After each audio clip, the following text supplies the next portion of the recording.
Bonjour tout le monde, bienvenue et merci de me retrouver dans cette nouvelle vidéo. Aujourd'hui, j'ai envie de vous parler un peu des événements qui arrivent dans notre vie, dans vos vies, et en quoi ils sont tous importants et en quoi c'est important aussi de ne pas les juger. Et pour ça, j'ai envie de vous donner une image.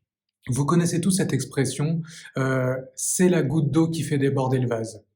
Eh ben, on pourrait se dire, voilà, cet événement, on peut assimiler que c'est la dernière goutte d'eau, et à cause de lui, à cause de cette goutte d'eau, eh ben en fait, le vase déborde. Mais est-ce que le vase déborde vraiment à cause de la dernière goutte, à cause de la première goutte, ou à cause de toutes les gouttes qui sont intermédiaires finalement?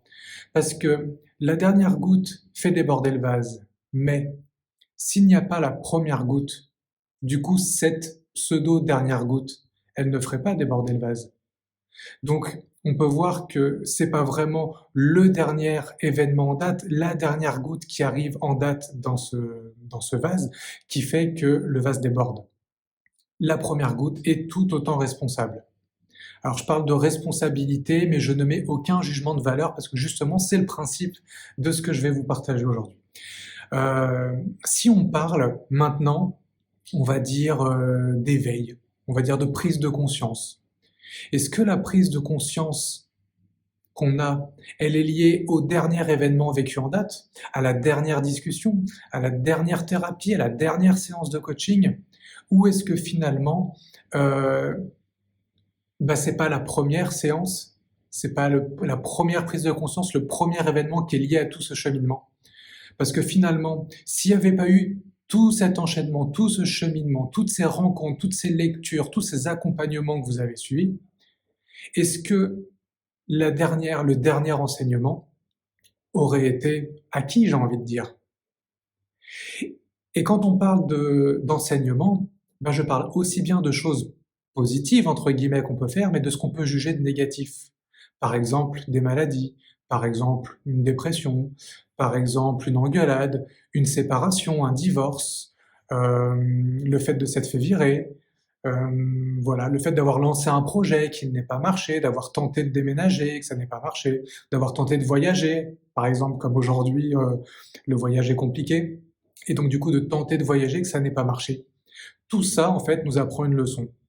Tout ça nous donne un enseignement. Et c'est par l'accumulation, j'ai envie de dire des répétitions de l'enseignement, par le fait qu'on vit différentes choses, en dehors du jugement, comme je vous ai dit, on ne juge pas si c'est positif ou négatif, que on se rend compte que tout ce qu'on vit, tout ce qu'on traverse, toutes les rencontres qu'on fait, toutes les lectures qu'on a, c'est elles qui contribuent à un moment à se dire OK, j'ai compris. Et ça, on va dire que c'est la compréhension mentale. Ensuite, une fois qu'on a eu la compréhension mentale de tout ce qui s'est passé, c'est parce qu'on va vivre les nouvelles expériences en conscience, en mettant une attention particulière à ce qui se passe, en mettant en lumière les enseignements qu'on a reçus, en essayant de les mettre en application, qu'on vit pleinement, consciemment, tout ce qu'on a enseigné, tout ce qui est su ici, tout ce qui est compris de manière mentale. Et une fois que c'est fait, c'est là qu'on parle d'intégration. L'intégration, du coup, c'est quand ce savoir mental, quand cet enseignement qu'on nous a transmis vient enfin s'intégrer à l'intérieur de nous. Mais dans le cœur, ici, c'est là où on sait. C'est là où on se rend compte qu'il y a un truc en nous qui fait que, comment je pourrais dire ça? Qu'on sent vraiment que c'est acquis dans toutes nos cellules. C'est vraiment un ressenti. C'est pour ça que c'est assez dur à décrire et que peut-être que vous avez déjà vécu ça. Sinon vous saurez le reconnaître quand ça arrivera. Parce qu'il n'y a pas de doute, il y a vraiment ce truc à un moment donné de je sais. Et là, c'est calme, c'est posé. C'est vraiment en nous, c'est un ressenti, c'est un feeling qu'on a. Alors oui, je dis ça sous toutes les formes parce que ça peut vraiment venir de manière différente, ça peut se percevoir pardon, de manière différente. Et c'est vraiment différent parce que je dirais que quand j'ai compris, je vais caricaturer un petit peu, mais je vais dire, ok, on pourrait être comme ça et se dire, ouais, ouais, j'ai compris. Ouais, ouais, non, non, mais je sais ce que tu veux dire. Je comprends. Parce que, voilà, tu comprends les mots, tu comprends le sens qu'ils ont.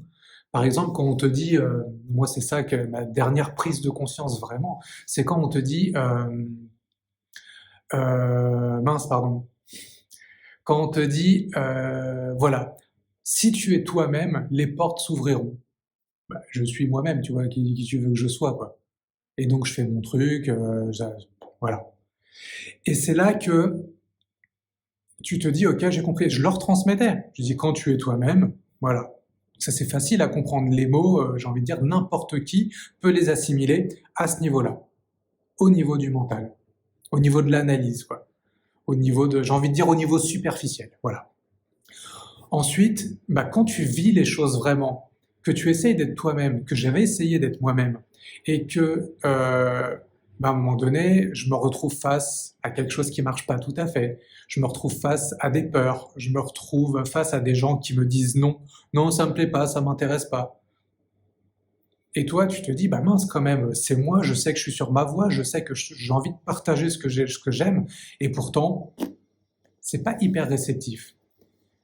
Et à un moment donné, bah, pour l'exemple, c'est là où j'ai commencé à faire des interviews pour Le Nouveau Monde Selon, donc une autre playlist de la chaîne YouTube. Quand j'ai commencé à faire ces interviews, je l'ai fait uniquement parce que c'était moi. Ça me portait ici dans le cœur et je savais pas ce que j'allais en faire. J'avais même pas de but spécial autre que partager des avis des gens sur ce sujet, moi, qui me passionne et qui me porte tous les jours.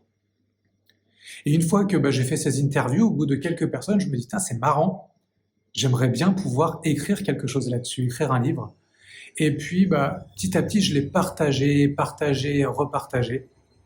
Et j'ai parlé quasiment que de ça.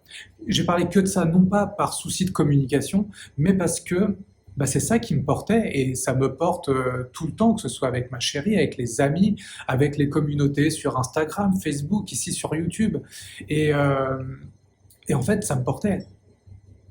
Et puis, bah, en fait, c'est là où des personnes ont commencé à venir naturellement pour me demander quels étaient mes programmes de coaching et comment les accompagner sur cette voie que je proposais, que je vivais vraiment, qui n'était plus qu'une idée mentale, mais qui était vraiment un vécu et qui est aujourd'hui un vécu. Et puis aujourd'hui, bah, ce livre que j'écris, bah, je rencontre les bonnes personnes qui m'aident, qui me soutiennent, qui me présentent des gens. Et aujourd'hui, bah voilà, je sais par exemple que j'ai rendez-vous avec une maison d'édition qui a l'air d'être intéressée. Alors rien n'est signé, bien sûr, mais ce qui se passe, c'est que c'est fluide. C'est hyper fluide. C'est-à-dire que je n'ai pas à trimer et à galérer, à insister, à convaincre ou quoi que ce soit. Je fais les choses, je les partage telles que je suis, je ne prépare rien. Et pourtant, les rencontres se font, les idées se diffusent. J'ai envie de dire, le réseau, les liens se tissent. Et puis, bah, c'est fluide. Alors, je vous reconfirmerai ça bientôt, si ça marche, avec cette maison d'édition. Mais si ça ne marche pas avec celle-là, ce sera probablement sur une autre, c'est pas grave. Ça fera partie d'une leçon. Alors, du coup, cette vision de la dernière, la goutte d'eau, pardon, qui fait déborder le vase est assez négative parce que généralement c'est là où on explose, c'est là où ça va pas, c'est là où on pète un câble et qu'on fait tout voler en éclats. Seulement, moi, je vois cette image comme quelque chose de positif parce que c'est une accumulation de choses qui fait que finalement, on passe d'une compréhension mentale à un savoir à l'intérieur de ses tripes, on pourrait dire, mais à l'intérieur de ses cellules, de son ADN, vraiment. Donc voilà, j'avais envie de vous partager cette image parce que je pense que ça va aider à ce qu'on arrête de juger en fait les événements. Alors c'est sûr que certains peuvent provoquer de la tristesse. Je dirais pas que j'ai jamais été triste quand ma mère est décédée. Ça peut provoquer de la douleur. Je vais pas dire que j'ai rien ressenti quand bah, j'ai eu des calculs rénaux, quand j'ai eu du psoriasis, quand j'ai eu des déceptions amoureuses. Bien sûr, tout ça, ça a généré des signaux en moi. Mais quand je regarde avec le recul, bah, j'aurais dire que le décès de ma mère a été la première leçon, j'ai envie de dire, ça a été la première goutte dans mon vase de l'éveil qui m'a permis d'être qui je suis aujourd'hui. Alors on pourrait juger que c'est malheureux d'attendre d'en arriver là, mais moi je vois ça comme quelque chose de positif, comme bah, ma mère m'a transmis cet enseignement et son chemin était terminé dans cette incarnation, donc elle s'en est allée et elle est allée œuvrer sur d'autres plans maintenant avec d'autres ondes, peut-être beaucoup plus largement, même si elle continue d'avoir sa place ici. Le fait d'avoir eu des maladies m'a aussi amené à me questionner sur mon état de santé, à ce que je faisais, à voir si je pouvais trouver des solutions, à reprendre mon pouvoir d'action. Donc finalement, je jugeais à un instant T que bah, c'était malheureux, que c'était triste, c'était douloureux. Mais finalement, ça a contribué à être qui je suis aujourd'hui. Alors le but maintenant, c'est de ne pas m'identifier à cette souffrance pour pouvoir exister, sinon je vais devoir passer à travers plein de souffrances, plein de moments de tristesse, plein de phases de rejet, pour pouvoir cheminer ou m'éveiller ou grandir consciemment. Maintenant, j'ai compris tout ça en fait, et c'est comme ça que j'ai changé aussi de posture. C'est parce que justement, je n'ai pas compris, mais j'ai enfin intégré des choses à un certain niveau qui est beaucoup plus profond. On est passé du stade superficiel à la profondeur. Et maintenant que ça s'est acquis, je n'ai plus besoin de passer par ces phases d'enseignement. C'est pour ça que je pense, en tout cas, j'ai cette foi que je n'aurais pas besoin de retraverser des choses du même ordre. D'autres peut-être, parce que j'aurais besoin d'autres enseignements. Si je n'avais besoin de plus rien, si je n'avais plus besoin de rien, pardon, eh ben, je pense que je serais reparti comme ma mère est partie, on va dire sous une autre forme, à faire d'autres choses ou à attendre la prochaine incarnation pour passer au cran supérieur.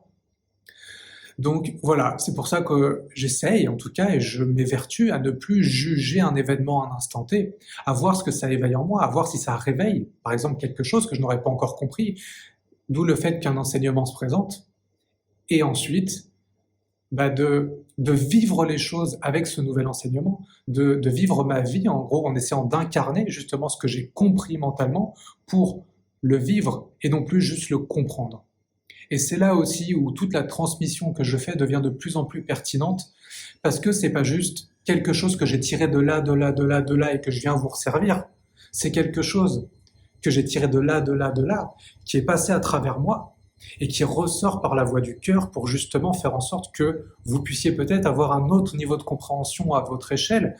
Quand je dis à votre échelle, il n'y a pas encore une fois pas de jugement de valeur, mais sur le chemin, sur le, voilà, sur l'endroit du chemin où vous vous trouvez, pour vous permettre de vous aussi d'intégrer enfin les choses après les avoir comprises mentalement un certain nombre de fois. Voilà, j'espère que cette vidéo vous aura plu. N'hésitez pas, comme d'habitude, à la partager aux personnes qui auraient besoin d'entendre ce message ou parce que vous avez envie de diffuser cette image qui, pour moi, je trouve est très parlante. Donc si elle vous parle aussi, allez-y, diffusez, partagez, parlez-en. Et en attendant, je vous fais des gros bisous et je vous souhaite à très bientôt pour une nouvelle vidéo.